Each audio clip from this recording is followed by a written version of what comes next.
The sprint has a decent run to the turn, and while ground loss can always play a part, this will more likely come down to which horses fire and which is best. Catalina Cruiser has always been ouchy, and the first 2 times he ran negative numbers, he backed up the next time. His last was a lot better than the other 2, and we suspect it did some damage. We think Catalina Cruiser will bounce, and Sadler's record in these races reinforced that view. Firenze Fire ran a huge one as a 3-year-old, then tailed off, and it took him 14 months to get back to that level. We would expect this horse to bounce even if he was running in New York.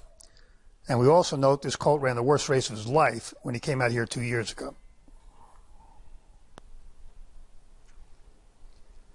Imperial Hint is very fast on his best, but so far has been only able to do that once a year, and tailed off after he did.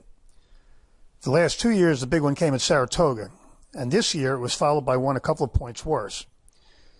Imperial Hint only ran 3 points off his top when he came out here 2 years ago, but this year he's coming off 2 efforts, an 0-2 pattern with much less rest.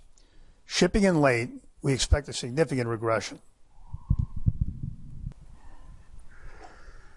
Landeskog got much better at Del Mar, then ran his eyeballs out at Parks.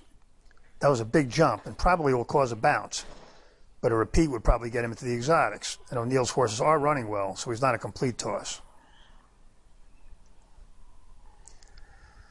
Matoli has run very well in his last 8 starts, save for one time at Saratoga when he caught a dead rail.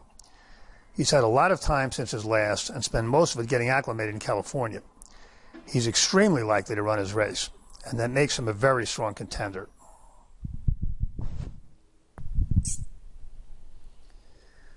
Chancelot ran a negative figure in his second start and an absolutely freakish one the time after, one of the best we've ever given a 3-year-old. Not surprisingly, he then bounced at a very short price. Sent to California, he moved forward, and he stayed there ever since, so he's acclimated. Just repeating his last would put him in the top tier here, and if he moves forward again towards that big one, he's a likely winner.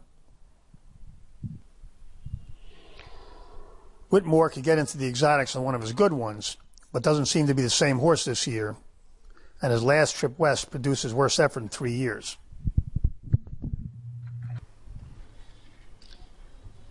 The bottom line in a very good sprint is we don't expect Catalina Cruiser or Imperial Hint to run well, so we make this strictly a 2-horse race, Matoli and Chancelot.